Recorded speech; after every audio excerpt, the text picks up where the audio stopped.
80s வந்து மிகப்பெரிய hero மோகன், 2024ல விஜய் சார் பெரிய ஹீரோ. இந்த காம்பினேஷன் எப்படி பாக்குறீங்க? மக்களால் தேர்ந்தெடுத்த மிகப்பெரிய நடிகர் ஹீரோவாக விஜய் சார் இருக்கிறார். இந்த தளபதி விஜய் சொல்லக்கூடியவர். அவரோட நடிக்கிறதுக்கு ஒரு வாய்ப்பு வந்திருக்கு. Thanks to Venkat Prabhu AGS. அவர் ரொம்ப அவர்கிட்டேருந்து கற்றுக்க வேண்டியது இருக்குது. ஏன்னா is a very very very deep person, very silent man. அந்த அளவுக்கு சைலண்ட்டாக இருக்கிறது கற்றுக்கணும்னு நானே ஆசைப்படுறேன். இது அவர்கிட்டயே நான் சொல்லியிருக்கேன். இதுதான் அவர்கிட்ட நான் ரொம்ப சிறப்பாக இருக்கிற ஒரு அம்சமாக நான் நினைக்கிறேன். எதுவாக இருந்தாலும் அவர் அவ்வளோ டீப்பாக சைலண்ட்டாக உட்காந்து எல்லாமே அப்சர்வ் பண்ணிட்டு இருப்பார் தவிர, அது எனக்கு ரொம்ப பிடிச்ச விஷயமா இருக்குது. ஸோ அதை அவர்கிட்ட இருந்து கற்றுக்கணும்னு ஆசைப்படுறேன். இப்போ கோட்ல வந்து நீங்க எதிர்நாயகனாக நடிப்பதாக கூறப்படுகிறது, ஊடகங்கள் சொல்லப்படுகிறது. இந்த படத்தை செலக்ட் பண்றதுக்கு என்ன ரீசன்? இந்த படம் முடிஞ்சது ஏஜிஎஸ் பர்மிஷனோட, வெங்கட் பிரபு அவர்களோட பர்மிஷனோட இந்த படத்தை பற்றி டீட்டெயிலாக உங்களோடவே நான் பேச தயாராக இருக்கேன். இப்போ அந்த படத்தை பற்றி பேசக்கூடாது, அதனால பேச விரும்பல. ஓகே சார், இன்னைக்கு இருக்கிற சிச்சுவேஷன்ல ஒரு 2 படம் இல்ல 3 படம் ஜெயிச்சா அடுத்த இலக்கு சிஎம் தான் அப்படின்ற ஒரு மைண்ட் செட்டு பொதுவாகவே இருக்கு. அப்படி இருக்கும்போது பல வெள்ளிவிழா படங்கள், பல 100 நாள் கொடுத்த மோகன் ஏன் சைலண்டா இருக்காரு? நீங்க தப்பான ஆள்கிட்ட இந்த கேள்வி கேட்குறீங்கிறது மட்டும் உறுதியா நான் சொல்ல முடியும்.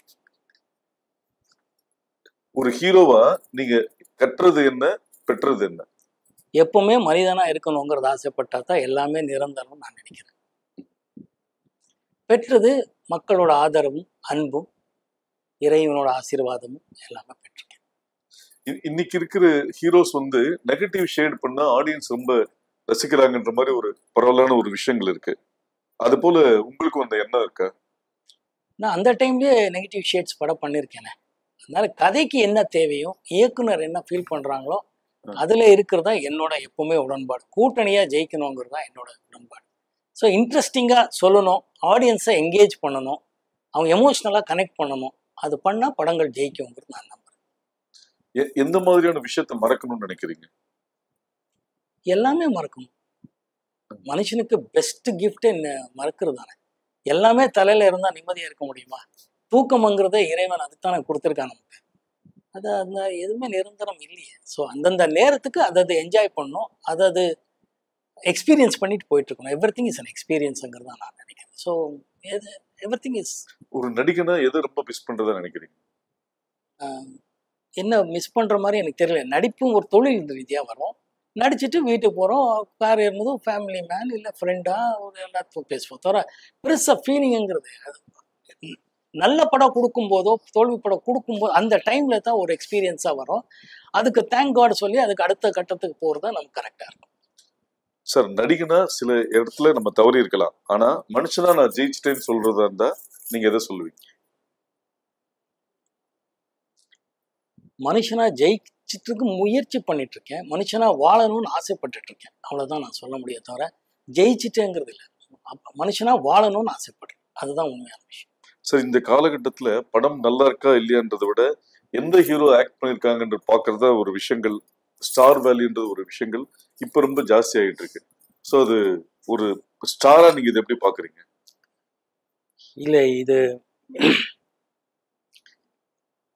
ஒரு உண்மை, எல்லாருக்கும் தெரிஞ்ச விஷயத்த நான் சொல்ல விரும்புகிறேன். தியாகராஜ் பாகவதர் காலத்துல இருந்து இன்னைக்கு வரைக்கும் இருக்கிற ஒரு உண்மை என்னன்னா, படம் தான் எப்பவுமே நிர்ணயிக்கப்படுது. ஒவ்வொரு வெள்ளிக்கிழமை படம் ஹிட் ஆனா அந்த படத்தோட தயாரிப்பாளர், இயக்குனர், நடிகருக்கு ஒரு ஸ்டார் வேல்யூ. படம் ஃப்ளாப் ஆனா அவங்க சரிவு இருக்கும். ஸோ படம் எப்பவுமே டிசைட் ஃபேக்டருங்கன்னு நான் நினைக்கிறேன். ஒரு படம் நல்ல படமாக எடுக்கிறதுக்கு முயற்சி பண்ணணுங்கிறது மட்டும் தவிர ஸ்டார் வேல்யூ, படம் ஓடினா ஸ்டார் வேல்யூ, படம் ஓடலைன்னா ஸ்டார் வேல்யூ இல்லை. அதனால படம் எப்படி, கதை எப்படி, இயக்குனர் எப்படிங்கிறது பார்த்து உள்ளே பூந்தா நம்ம ஜெயிக்கிறதுக்கு வாய்ப்புகள் அதிகம்னு நான் நினைக்கிறேன். ஏன்னா every Friday it fluctuate. So flop success பற்றி எனக்கு மார்க்கெட் வந்துச்சு, மார்க்கெட் இல்லைங்கிறது அப்போவும் அந்த எண்ணங்கள் பெருசாக இல்லை, இப்பவும் இல்லை. நல்ல கதை நல்லா இருந்தால் அந்த படம் ஹிட் ஆனால் நமக்கு ஒரு வேல்யூ, அந்த படம் ஹிட் ஆகலைன்னா எங்களுக்கு வேல்யூ இல்லை. இது எல்லா டைரக்டர்களுக்கும், எல்லா டிஸ்ட்ரிபியூட்டருக்கும், எல்லா எக்ஸிபியூட்டர்ஸ்க்கும், எல்லா ப்ரொடியூசர்ஸ்க்கும் தெரிஞ்ச ஒரு உண்மை தான். நடிகர்களுக்கும் நடிகைகளுக்கும் டெக்னீஷியன்ஸ் எல்லாருக்கும் தெரியும். பட் அது முகம் ஹீரோ ஆர் யாரா தெரியறதுனால அப்படி சொல்றாங்க. பட் எல்லா ஹீரோக்களுக்கும் எல்லா டைரக்டர்களுக்கும் தெரிஞ்ச ஒரு உண்மை, ப்ரொடியூசர்களுக்கும் தெரிஞ்ச உண்மை, படம் மட்டும்தான் deciding factor. Sir, Silk Smitha வந்து ஒரு அப்பார்ட் ஃப்ரம் கிளாமர் ஒரு கைண்ட் ஹார்ட்டட் பர்சன் சொல்லுவாங்க. உங்க 2 பேர் கூட நட்பு. சில்க் ரொம்ப நல்ல ஹியூமன் பீயிங். ரொம்ப கஷ்டத்தை அனுபவிச்சு வந்திருக்கிறதுனால இண்டஸ்ட்ரிக்கு வரும்போதே அவங்க ரொம்ப பெயின் ஆகிறது தான் வந்திருப்பாங்க. ரொம்ப ஒரு டிசப்பாயிண்டட், பாவம், ரொம்ப கஷ்டப்பட்டு வந்ததுனால அவங்களுக்கு அந்த பெயின் தெரியும். எக்ஸ்ட்ரானரி ஹியூமன் பீயிங் அந்த பொண்ணு. அவங்க நடித்த கேரக்டருக்கும் அவங்களுக்கும் சம்மந்தமே இல்லை. She was very very nice lady to work with. அதை விட பழகிறதுக்கு ரொம்ப நல்லா பழகுவாங்க. பேசுகிற டோன் ஆகட்டும் எல்லாமே அவ்வளோ ஈஸியாக இருக்கும். இன்ஃபேக்ட் எனக்கு நல்லா ஞாபகம் இருக்குது, அவரும் அந்த அம்மா சில்க் ஸ்மித்தாவோட ஷூட்டிங்னாலே ஷூட்டிங் பார்க்கவே அத்தனை பேர் வருவாங்க. எக்ஸிபிட்டர்ஸ்லேருந்து டிஸ்ட்ரிபியூட்டர்லேருந்து வந்து பார்ப்பாங்க. அந்த அளவுக்கு சில்க் ஸ்மித்தான்னா அவ்வளோ ஒரு கிரேஸ் இருக்கும். But she was always a very very very ரொம்ப நார்மல் ஹியூமன் பீயிங்காக தான் பழகிட்டு இருந்தாங்க. செட்டுக்கு வருவாங்க. அந்த ஒரு விஷயத்தில் we lost a great soul. எங்களுக்கெல்லாம் அந்த சோல் மிஸ் பண்ணதில் எனக்கும் கொஞ்சம் வருத்தமாக தான் இருக்குது. சார், இளையராஜா சாருக்கு உங்களுக்கு உண்டான நட்பு, பொதுவாக உங்களுக்கு நிறைய ஹிட்ஸு கொடுத்துருக்காரு. ஸோ அந்த விஷயங்கள் இளையராஜா சார் பற்றி என்ன சொல்கிறது? அவர் அன்னைக்கிளிலேருந்து இது வரைக்கும் ஹிட் ஃபிலிம்ஸ் தான் கொடுத்துருக்காரு, ஹிட் சாங்ஸ் தான் கொடுத்துருக்கிறார். எல்லா வெற்றி படங்கள் பின்னாடியும் அவர் இருக்கிறாருங்கிறது உண்மைதான்.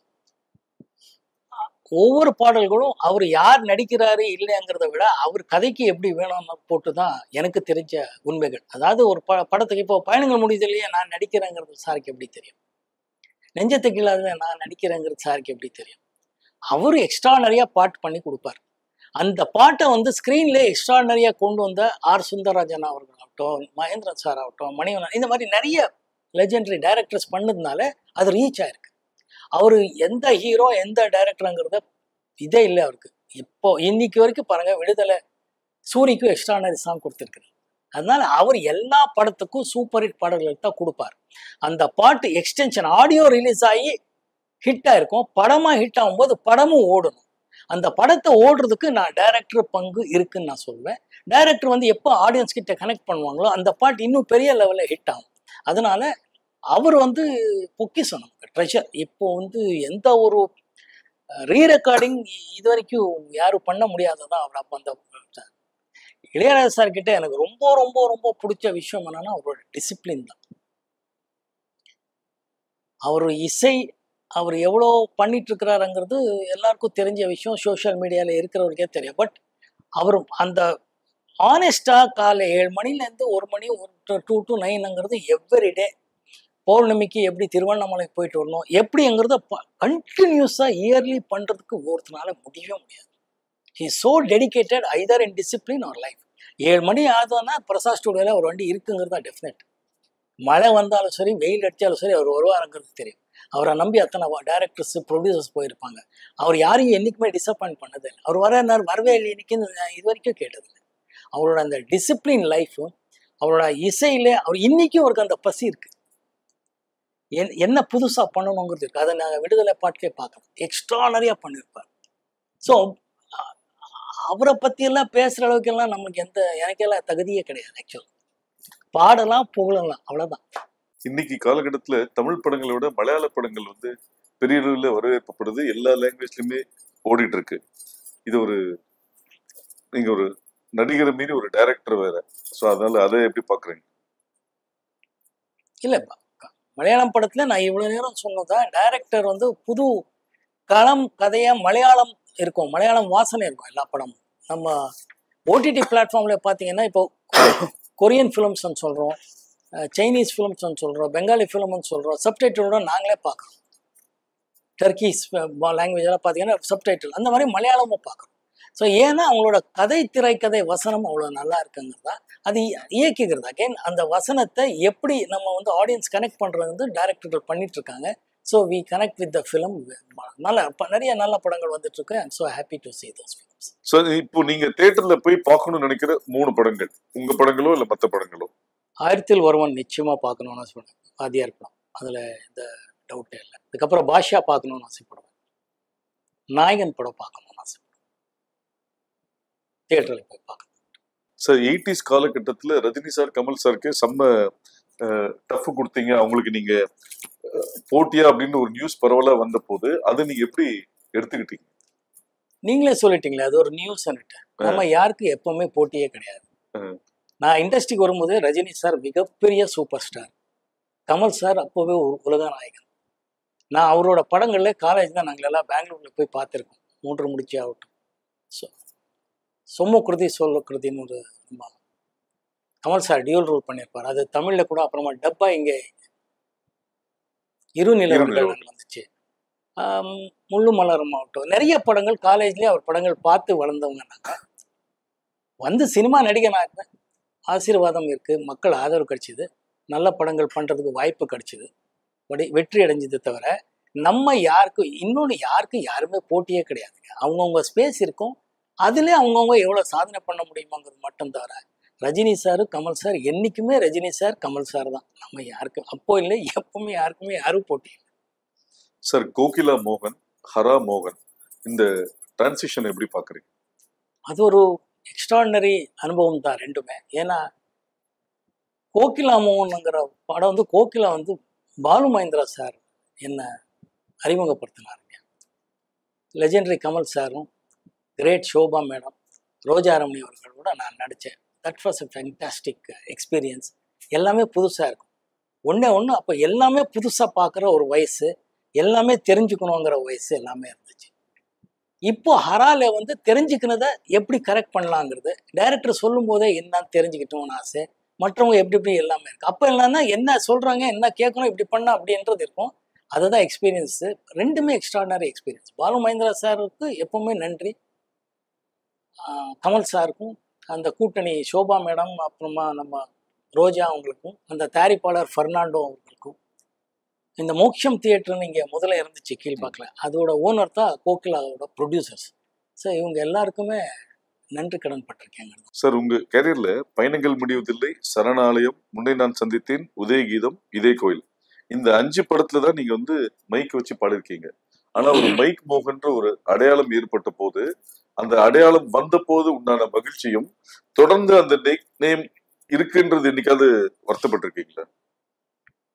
இல்லை, அது என்னன்னா அதுக்கு வந்த அந்த ஒரு பேர் வர்றதுக்கு காரணம் என்னோட படங்கள்ல பாடல்கள் இருந்துச்சுங்கிறது தான். நல்ல பாடல்கள் அந்தந்த காலத்தின் கட்டாயம் மாதிரி டைரக்டர்கள், மியூசிக் டைரக்டர்கள் எல்லாம் சேர்ந்து கொடுத்துருக்கிறாருங்கிறது தான். அற்புதமா அந்த பயணங்கள் முடிவதில்லைங்கிற படம் வந்து சிங்கரா நடிக்கும்போது பாலசுப்ரமணியம் எஸ்பிபி சார் அவர்கள் நான் பாடினதா மோகன் பாடினதா இது என்ற அளவுக்கு கேட்டது. அதுதான் என்னோட மிகப்பெரிய அவார்டா நான் நினைக்கிறேன். அந்த கேள்வி கேட்கும்போது மக்களும் அது ஆமா அப்படின்னு இருந்துச்சு. அது பாடகனாகவும், ஒரு கேன்சர் பேஷண்டாகவும், ஒரு லவர் பாயாகவும், ஒரு ட்ராஜடியா முடிக்கிற அந்த கதையில எனக்கு ஒரு இமேஜ் வந்துச்சு. பட் என்னன்னா இந்த ஒரு இமேஜ் பொதுவாக என்னோட படங்கள்ல பாடல்கள் வெற்றி அடைஞ்சிருக்குங்கிறது உண்மையான விஷயம். அந்த பாடல்கள் வந்து ஜனங்கள் மத்தியில் நிற்கிறதுக்கு காரணம் அந்த கதையும் கதை அம்சம் தான் நான் நினைக்கிறேன். அதனால மைக் மோகனுங்கிறது அவங்க தான் அகைன் மீடியா கொடுத்துருக்கிறது. அது ஓகே, அது சந்தோஷம், அவ்வளோதான். என்ன இருக்கு இந்த மாதிரி கேபி சார் கூட நடிக்க முடியலன்ற ஒரு வருத்தம் என்னைக்காவது இருக்கா? ஆனா மரோச்சரித்திர படம் தமிழ்ல படமாக்கப்படும் போது நீங்க தான் அது தமிழ்ல பண்றதா இருந்ததா ஒரு செய்தி இருக்கு. நான் முதலா கையெழுத்து அட்வான்ஸ் வாங்கின படம் கேபி சார் படம் தான். அது மரோச்சரித்திரம் தமிழ்ல பண்ணணும்னு சொல்லி பெங்களூர்ல நான் இருக்கும்போது பிரபு ஃபிலிம்ஸுங்கிறது மரோச்சரித்திரம் ரிலீஸ் பண்ண டிஸ்ட்ரிபியூட்டர் கிட்ட கேட்டு என் நம்பரை பிடிச்சி என்ன பார்க்க சொன்னார். நான் இங்கே வந்து பார்த்தேன். இந்த மாதிரி ஒரு 2-3 மீட்டிங் முடிஞ்ச பிறகு நீ வந்தால் கரெக்டான ஆளுன்னு கேபி சார் நினச்சதுனால அரங்கன் நாள் அட்வான்ஸ் கொடுத்தார். அவர் பையன் இன்றைக்கும் இருக்கான். எங்கேயாவது பார்த்தீங்கன்னா அவர் சொல்லுவார், என்னோடய அட்வான்ஸ் இன்றைக்கும் உங்கள் கையில் இருக்குன்னு மாதிரி. அந்த மாதிரி அட்வான்ஸ் வாங்கின படம் அதுதான். ஆனால் அவர் பண்ணுறதுக்கு கொஞ்சம் டிலே ஆச்சுங்கிறதுல அவர் டைம் கொடுத்தாரு. அந்த டைமில் நான் வந்து Kizhakke Pogum Rail Telugu another great legendary director Bapu sir direct பண்ணுறது தான் தெலுங்கு படம் நடிக்கிறதுக்கு என்ன கூப்பிட்டாங்க. நான் போய் நடிச்சுட்டு வர இங்கே ஷூட்டிங் எல்லாம் பிளான் பண்ணிட்டு இருந்தார். அப்போது வந்ததும் என்ன தேடுறாரு கேஷுவலாக, எங்கே மோகன் இங்கே தான் இருக்கான்னு பார்த்தா நான் ஜாலியாக ஒரு மாதிரி எல்லாரும் மத்தியில் நிற்கிறேன். என்னன்னா டோட்டல் மீசையும் மொட்டையும் அடிச்சிருந்தேன்.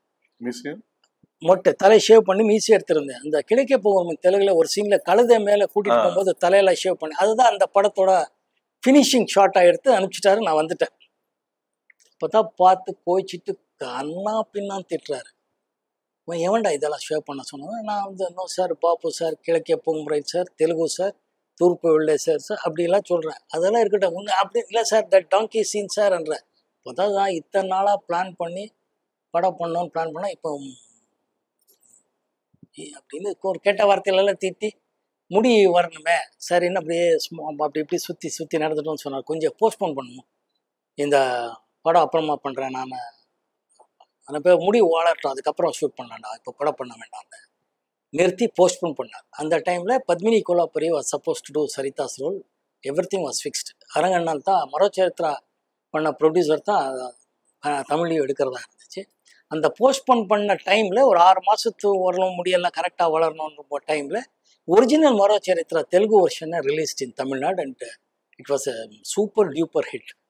அதனால இப்போ எடுக்க வேண்டாம், கொஞ்ச நாள் ஆகட்டும் அப்படின்னு சொல்லும்போது தான் அவங்க சொல்லி தான் நெஞ்சத்துக்கு இல்லாத ஹீரோக்காக மகேந்திரன் சார் தேடிட்டு இருக்காருன்னு அனந்து சாருக்கு நியூஸ் போய், அனந்த் இந்த மாதிரி நம்ம பண்ண வேண்டிய ஒரு பையன் இப்போ ஒரிஜினல் மரோச்சரித்ரா ரிலீஸ் ஆனதுனால பண்ண மாட்டோம், இப்போ வேணும்னா யூஸ் பண்ணுங்க, நாடகம் இதுலலாம் பண்ணியிருக்காங்க அப்படின்னு சொல்லி என்னை பற்றி சொன்னதாகவும், அப்படி என்னை பார்த்து கூப்பிட்டதாக நெஞ்சத்துக்கு இல்லாத வந்து அந்த டைம்ல இருந்து கிட்ட சிந்து பைரவி, அக்னி சாட்சி வரைக்கும் படங்கள் கேட்பார்.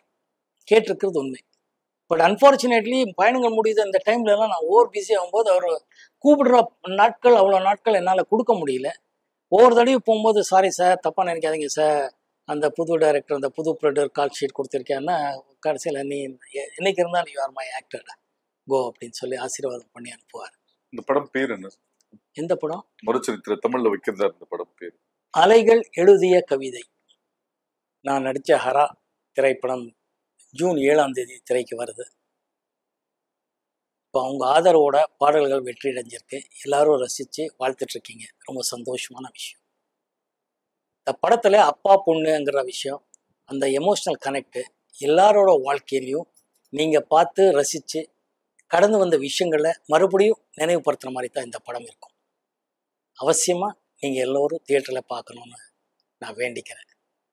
மீடியா நண்பர்களுக்கும் எப்பவும் போல உங்கள் ஆதரவு எங்களுக்கு வேணும். ஆதரவு கொடுத்துட்ருக்கீங்க, உதவி பண்ணிகிட்ருக்கீங்க. Thank you so much. தேங்க்யூ.